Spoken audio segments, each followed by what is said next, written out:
സുഹൃത്തുക്കളെ എല്ലാവർക്കും നമ്മുടെ പുതിയൊരു വീഡിയോയിലേക്ക് സ്വാഗതം. ഇന്ന് ഞാൻ നിങ്ങളെ അറിയിക്കാൻ വന്നിരിക്കുന്നത് കഴിഞ്ഞ ദിവസം നമ്മൾ പറഞ്ഞ ഒരു കാര്യത്തിന്റെ ബാക്കി കാര്യത്തെ പറ്റിയാണ്. കേരളത്തിനെ ഇരുട്ടിൽ നിർത്തുന്ന കേരളത്തിനെ ഇരുട്ട് മുറിയിലേക്ക് തള്ളിവിടുന്ന ഇടതുപക്ഷ സർക്കാർ എന്ന് പറഞ്ഞുകൊണ്ട് സ്മൃതീഷൻ അടങ്ങുന്ന സ്മൃതിയുടെ കൊങ്ങികളെല്ലാം കൂടി ചേർന്നിട്ടുള്ള ഒരു ചാനൽ. ആ ചാനലിന്റെ പേരെന്താണ്? Reporter channel, reporter TV. ആ റിപ്പോർട്ടർ ടി വി ഇപ്പോൾ അഹോരാത്രം പണിയെടുക്കുന്നത് ഈ നാട്ടിലെ ഇടതുപക്ഷം എന്താണ് നാട്ടിൽ ചെയ്യുന്നതെന്നും ഈ നാട്ടിലെ ജനങ്ങളെ ഇല്ലായ്മ ചെയ്യാൻ വേണ്ടിയിട്ടും അവരുടെ സ്വൈര്യ ജീവിതം തകർക്കാൻ വേണ്ടിയിട്ടും ഇടതുപക്ഷം ചെയ്യുന്ന കൊള്ളരുതായ്മകളാണ് ഇതെല്ലാം എന്ന് പറഞ്ഞുകൊണ്ട് മെഴുകാനായിട്ടാണ് ശ്രമിക്കുന്നത്.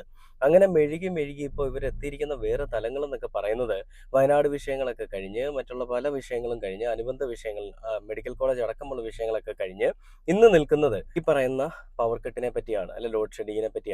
അപ്പൊ ആ വിഷയങ്ങളെ പറ്റി സ്മൃതി കിടന്ന് മെഴുകുന്നത് 10 വർഷം, അതായത് പവർ കട്ടില്ലാത്ത 10 വർഷം എന്ന് ഇടതുപക്ഷ സർക്കാർ അടക്കമുള്ള പിണറായി വിജയൻ, ഇടതുപക്ഷത്തിന്റെ അനുഭാവിയും ഇടതുപക്ഷത്തിന്റെ ക്യാപ്റ്റനുമായിട്ടുള്ള പിണറായി വിജയൻ സഖാവ് അടക്കമുള്ള ആളുകൾ മെഴുകിയിരുന്ന പ്രഹസനം നടത്തിയിരുന്ന ആ ഒരു പവർ കട്ട് ഇന്നിപ്പോ സാധ്യമായിരിക്കുകയാണ്. ആ ഒരു പ്രഹസനം വെറും പ്രഹസനം മാത്രമാണ്, പവർ കട്ടുകളുടെ ബഹളമാണ്, ആളുകൾക്ക് ജീവിക്കാൻ പറ്റുന്നില്ല എന്നാണ് പറയുന്നത്. ഇതൊക്കെ നമ്മൾ പറയുമ്പോഴും പവർ കട്ടില്ലാത്ത 10 വർഷം എന്ന് പറഞ്ഞുകൊണ്ട് കളിയാക്കുമ്പോഴും ഒക്കെ ആ ഒരു പവർ കട്ട് ഇല്ലാതെ തന്നെ നമ്മൾ ജീവിച്ചിരുന്നല്ലേ ഇത്രയും നാളും. ഇന്നിപ്പോ ഇലക്ഷനൊക്കെ കഴിഞ്ഞ സമയത്ത് പവർ കട്ട് അവർക്ക് വെക്കേണ്ടി വന്നത് ഇലക്ഷൻ കഴിഞ്ഞത് കൊണ്ടാണെന്നാണ് ഇവർ പറഞ്ഞു വരുത്താൻ ശ്രമിക്കുന്നത്. ശരിക്കും എന്താണ് സംഭവം എന്നുള്ളത് കേരളത്തിലെ ജനങ്ങൾക്കറിയാം. അതായത് കുടിവെള്ളം പോലും പല വീടുകളിലും കിണറ്റിൽ പോലും വെള്ളമില്ല, ആറ്റിലെ വെള്ളം പോലും നേരെ വലിയ രീതിയിൽ കുറഞ്ഞിരിക്കുകയാണ്. തോടുകൾ എന്നൊക്കെ പറയുന്ന കൈത്തോടുകളൊക്കെ ഉണ്ട്, പണ്ട് നമ്മുടെ നാട്ടിലൊക്കെ തോടെന്ന് പറയും, ഇവിടെ എന്താ പറയുന്നത് എനിക്കറിയില്ല, കനാലെന്ന് വേണമെങ്കിൽ പറയാം. അങ്ങനെയുള്ള ഒരിടത്ത് പോലും വെള്ളമില്ല, വെള്ളത്തിന്റെ ഒരു അംശം പോലും ഇല്ലാതെ ആ രീതിയിൽ വരെ ഉറവ വറ്റിപ്പോയിരിക്കുന്ന സാഹചര്യമാണ്. അപ്പൊ ആ ഉള്ളത് വെച്ചുകൊണ്ട്, അതിന്റെ ലഭ്യത വെച്ചുകൊണ്ട് അതിനെ നല്ല രീതിയിൽ വിനിയോഗിക്കുന്ന സമയത്ത് അതിന് കുറച്ച് പറയുന്ന ഈ റെസ്ട്രിക്ഷൻസ് ഒക്കെ വെക്കുന്നത് നല്ലത് തന്നെയാണ്. വലിയ രീതിയിൽ ഉപയോഗവും ഉപഭോഗവും ഒക്കെ കൂടുന്ന സമയത്ത് അതിന് കുറച്ച് ഈ പറയുന്ന റെസ്ട്രിക്ഷൻ വെച്ച് കഴിഞ്ഞാൽ അത് കുറച്ചുകൂടി നല്ല രീതിയിൽ കുറെ കൂടി ദീർഘനാളിലേക്ക് അത് യൂസ് ചെയ്യാൻ പറ്റും. ഇന്നത്തെ ഒരു ക്ലൈമറ്റ് എപ്പോൾ വരും മഴ, അല്ലെങ്കിൽ എന്നത്തേക്ക് ഈ മഴക്കാലം തുടരുമെന്നൊന്നും നമുക്ക് പറയാൻ പറ്റില്ല. പണ്ടൊക്കെ നമ്മൾ സ്കൂളുകളിൽ പോകുമ്പോൾ ജൂൺ സമയങ്ങളിൽ, ജൂണിലൊക്കെ നല്ല മഴയായിരിക്കും. മെയ് ഒക്കെ കഴിയുന്ന ഭാഗത്തോടു കൂടി ജൂണിന്റെ തുടക്കത്തോടു കൂടിയൊക്കെ നല്ല മഴയായിരിക്കും. എന്നാൽ ഇന്നത്തെ കാലാവസ്ഥയിൽ ഇന്നത്തെ സമയങ്ങളിൽ എന്താണ്, ജൂണൊക്കെ ആയി കഴിഞ്ഞാൽ മഴയെന്ന് പറയുന്ന സാധനമില്ല. ജൂലൈയിലൊക്കെ ചിലപ്പോൾ 1-2 എടുത്ത് പെയ്യും എന്നുള്ള അവസ്ഥയാണ്. അതും ഈ പറയുന്ന ഈ വില്ലേജ് തിരിച്ചുള്ളത് പോലെയുള്ള ഏരിയ തിരിച്ചുള്ളത് പോലെയുള്ള ഒരു മഴകളാണ് നമ്മൾ കാണുന്നത്. ഇവിടെ പെയ്യുന്നുണ്ടെങ്കിൽ തൊട്ടപ്പുറത്ത് മഴ ഉണ്ടാവില്ല, തൊട്ടപ്പുറത്ത് വെയിലായിരിക്കും. ഇനി അവിടെ മഴയാണെന്നുണ്ടെങ്കിൽ തൊട്ടപ്പുറത്ത് വെയിലായിരിക്കും എന്ന് പറയുന്ന ഒരു അവസ്ഥയാണ് നമ്മൾ അങ്ങനെ തന്നെ കണ്ടുകൊണ്ടിരിക്കുകയാണ്. ചേരി തിരിഞ്ഞുള്ള മഴ പെയ്യൽ വരെ കണ്ടുകൊണ്ടിരിക്കുകയാണ്. അങ്ങനെ പ്രകൃതിയുടെ എല്ലാ പ്രതിഭാസങ്ങളെയും തരണം ചെയ്ത് പോകാനുള്ള വലിയ കഴിവുകളൊന്നും ഇടതുപക്ഷ സർക്കാരിനോ കേരളം ഭരിക്കുന്ന ഒരാൾക്കുമില്ല. ഈ പറയുന്ന ഈ ജസ്റ്റ് ഒരു വ്യാജമായിട്ടൊരു മഴ പെയ്യിപ്പിക്കാനായിട്ട്, കൃത്രിമ മഴ പെയ്യിപ്പിക്കാനായിട്ടുള്ള പ്രത്യേക കഴിവുകളൊന്നും ഇവർക്കില്ല. ഇവരാരും മറ്റേ വിശ്വാമിത്രനോ മറ്റുള്ള ആരും ഒന്നും അല്ല കേട്ടോ. ഇവരെല്ലാവരും ഈ ഒരു ഇടതുപക്ഷത്തിന്റെ ഒരു അനുഭാവി, ഒരു പാർട്ടി പ്രവർത്തകർ മാത്രമാണ്. ഇവർക്ക് പ്രത്യേകിച്ച് അസാമാന്യമായിട്ടുള്ള കഴിവുകൾ ഇല്ല എന്നുള്ളത് നിങ്ങൾ മനസ്സിലാക്കണം. അപ്പൊ കേരളത്തിനെ ഇരുട്ടിൽ നിർത്തുന്നു എന്ന് പറഞ്ഞുകൊണ്ട്, ഇരുണ്ട കാലം തുടരുന്നു എന്ന് പറഞ്ഞുകൊണ്ട്, ഇരുണ്ട കാലമോ എന്നൊക്കെ പറഞ്ഞുകൊണ്ട് വലിയ മെഴുകലുകളുമായിട്ടാണ് റിപ്പോർട്ടർ ടി വി ഇപ്പോൾ രംഗത്തേക്ക് വരുന്നത്. എന്തിന്റെ അവസ്ഥ, എന്തിന്റെ കുരുപൊട്ടലാണ്, എന്താണ് ഇതിന്റെ പ്രതിഭാസം, എന്തുകൊണ്ട് ഇങ്ങനെ സംഭവിക്കുന്നത്, എന്നത്തേക്ക് ജനങ്ങൾക്ക് ഇത്തിരി മഴ കിട്ടും എന്നൊക്കെയുള്ള കാര്യങ്ങളെ പറ്റി അപ്ഡേറ്റ് കൊടുക്കാതെ ഇടതുപക്ഷ സർക്കാരെല്ലാം മോശമാണെന്ന് പറയുന്ന ഈ ഒരു വൃത്തികേട്, ഈ തോന്നിവാസം, ഇതെങ്ങനെയാണ് അംഗീകരിച്ചു കൊടുക്കാൻ പറ്റുക? ഞാൻ എന്തായാലും ആ വീഡിയോ, സ്മൃതിയുടെ മെഴുകൽ ഞാൻ നിങ്ങളെ ഒന്ന് കാണിച്ചു തരാം.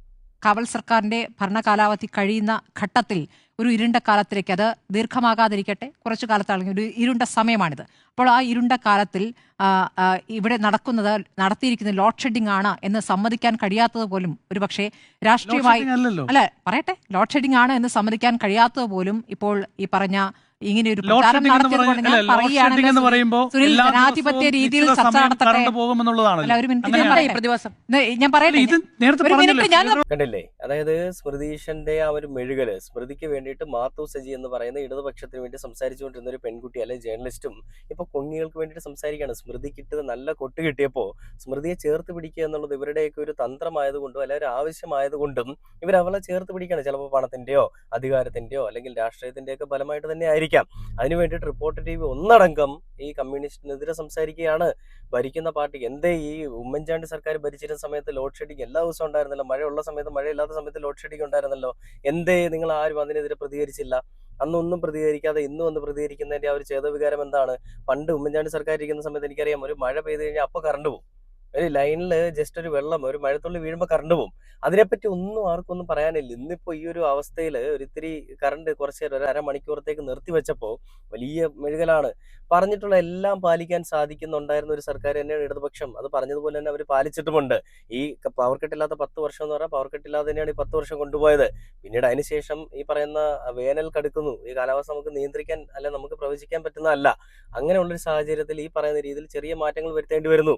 ഈ UDFും അതേപോലെ തന്നെ BJPയും പല മാറ്റങ്ങളും ഇവിടെ ഉണ്ടാക്കാന്ന് പറഞ്ഞിട്ട് എന്തെങ്കിലും ഉണ്ടാക്കിയിട്ടുണ്ടോ? ഇതിനെപ്പറ്റി ഒന്നും പറയാനില്ലാതെ ഈ നാട്ടിൽ നടക്കുന്ന വലിയ വിപത്തുകൾ, വലിയ ആപത്തുകൾ, അതിനു വേണ്ടിയിട്ട് ജനങ്ങൾക്ക് എന്ത് നിർദ്ദേശമാണ് നൽകാൻ സാധിക്കുക എന്ന് പോലും പറയാൻ അറിയാതെ വെറുതെ എപ്പോഴും വന്നിരുന്നുകൊണ്ട് മഴയില്ല, കറണ്ടില്ല, കുടിവെള്ളമില്ല, ഈ വെയിലത്ത് നിർത്തുന്നു അല്ലെങ്കിൽ ഇരുട്ടിൽ നിർത്തുന്നു എന്നൊക്കെ പറയുന്ന നാണം കെട്ട പത്രപ്രവർത്തനം എന്തൊരവസ്ഥയെ ബാക്കിയായിട്ട് പോകും. ഇതിന് സുനിൽ എന്ന് പറയുന്ന ഒരു പ്രവർത്തകൻ അല്ലെങ്കിൽ ഒരു ഈ പറയുന്ന എല്ലാ കാര്യങ്ങളെ പറ്റിയും ദീർഘവീക്ഷണമുള്ള ഒരു നിരീക്ഷകൻ പറയുന്ന ഒരു കാര്യം കൂടിയുണ്ട്. ഞാൻ അതോടെ കേൾപ്പിച്ചു തരാം.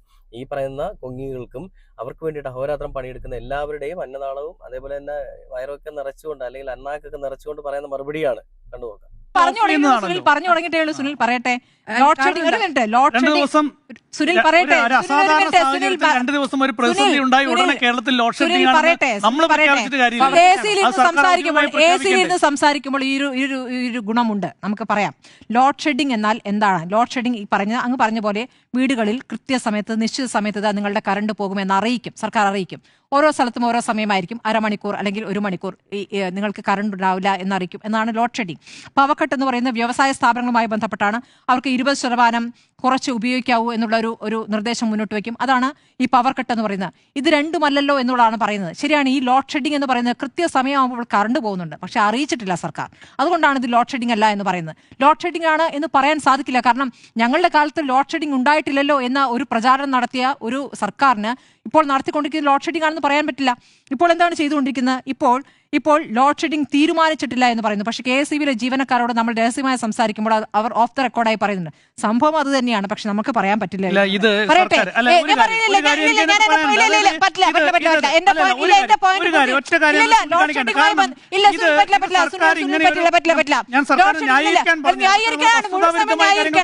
പറയട്ടെ, വസ്തുവിരുദ്ധമാണ് അങ്ങനെ തീരുമാനിക്കുന്നത്. എനിക്ക് പറയാനുള്ള കാര്യം വസ്തുവിരുദ്ധമാണ് എങ്ങനെ ന്യായീകരിക്കുക?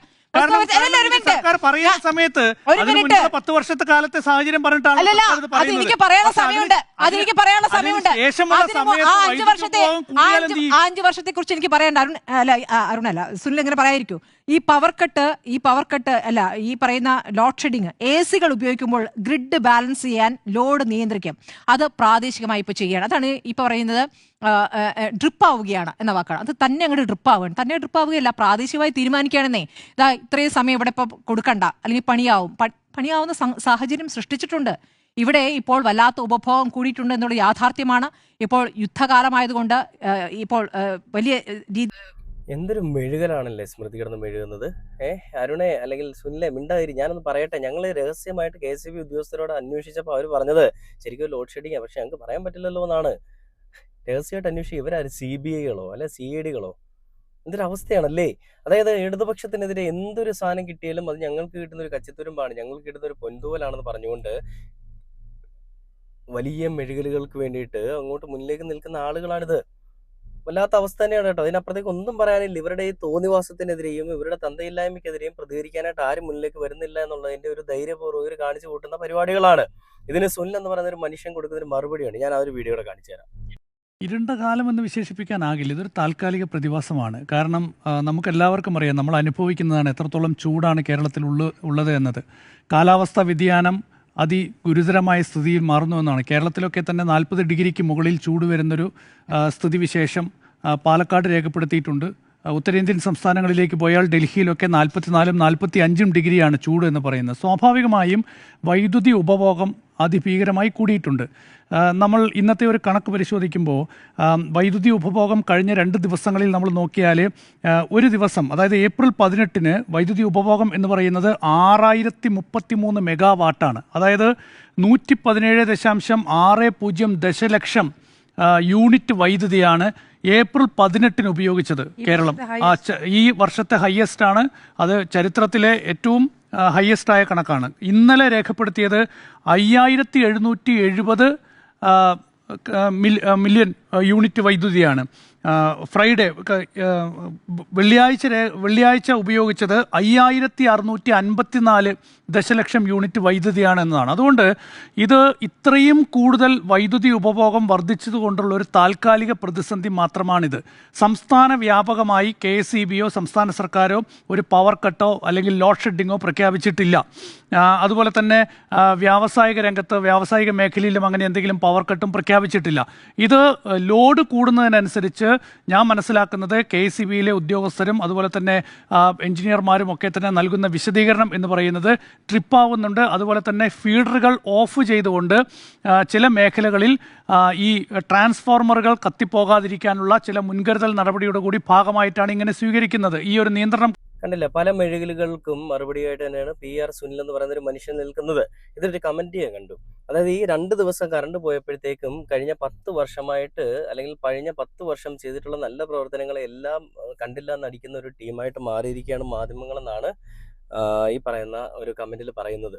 വളരെ സത്യസന്ധമായിട്ടുള്ള കാര്യം തന്നെയല്ലേ? കഴിഞ്ഞ 10 വർഷമായിട്ട് പവർ കട്ടില്ലാത്ത 10 വർഷം മുന്നിലേക്ക് കൊണ്ടുപോയി അല്ലെ സാധ്യമാക്കി എന്ന് പറയുന്നത് തന്നെ വലിയ കാര്യം തന്നെയാണ്.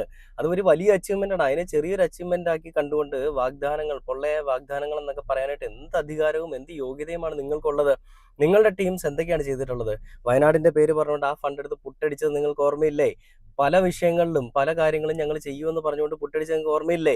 പെണ്ണുപിടിയന്മാരെയും അതേപോലെ തന്നെ ആഭാസന്മാരെയും കൂട്ടുപിടിച്ചുകൊണ്ട് പല വൃത്തികേടുകൾ ചെയ്തത് നിങ്ങൾക്ക് ഓർമ്മയില്ലേ? ഈ കാര്യങ്ങളെല്ലാം മറച്ചു വെച്ചുകൊണ്ട് കൈയില്ലാത്തവൻ വിരലില്ലാത്തവനെ കളിയാക്കുന്നു എന്ന് പറയുന്ന ഒരു പ്രവണതയുമായിട്ട് മുന്നിലേക്ക് വരുന്ന ആ ഒരു രീതി അതൊരിക്കലും അക്സെപ്റ്റ് ചെയ്യാൻ പറ്റില്ല. അത് ഏതൊരു രാഷ്ട്രീയ പാർട്ടി ആണെങ്കിലും ഏതൊരു ചാനലാണെന്നുണ്ടെങ്കിലും ഏതൊരു വ്യക്തിയാണെന്നുണ്ടെങ്കിലും അതൊരിക്കലും അക്സെപ്റ്റ് ചെയ്യാൻ പറ്റില്ല എന്നുള്ളത് ഞാൻ എടുത്തു പറയണം മക്കളെ. നിങ്ങളുടെ ഈ മെഴുകലുകളൊക്കെ ഉണ്ടല്ലോ പല രീതിയിൽ പല സമയങ്ങളിൽ നിങ്ങൾ ചെയ്തിട്ടുള്ളതാണ്. നിങ്ങളത് വീണ്ടും ചെയ്തുകൊണ്ടിരിക്കുകയാണ്. എന്തൊക്കെ നിങ്ങൾ ചെയ്തെന്ന് പറഞ്ഞാലും ഏതൊക്കെ രീതിയിൽ ചെയ്തെന്ന് പറഞ്ഞാലും ഇതൊന്നും ഈ നാട്ടിലെ ജനങ്ങളുടെ മനസ്സിലുള്ള ആ ചിന്താഗതികളെ മാറ്റാനോ മായ്ക്കാനോ ഒന്നും പോകുന്നില്ല. കാരണം അവർക്ക് എല്ലാവർക്കും അറിയാം അവർക്ക് വേണ്ടിയിട്ട് എന്താണ് ഇടതുപക്ഷം എന്ന് പറയുന്നൊരു പാർട്ടി ചെയ്തു കൊടുത്തിട്ടുള്ളതെന്നും എന്താണ് ചെയ്തു കൊണ്ടിരിക്കുന്നതെന്നുമുള്ളത്.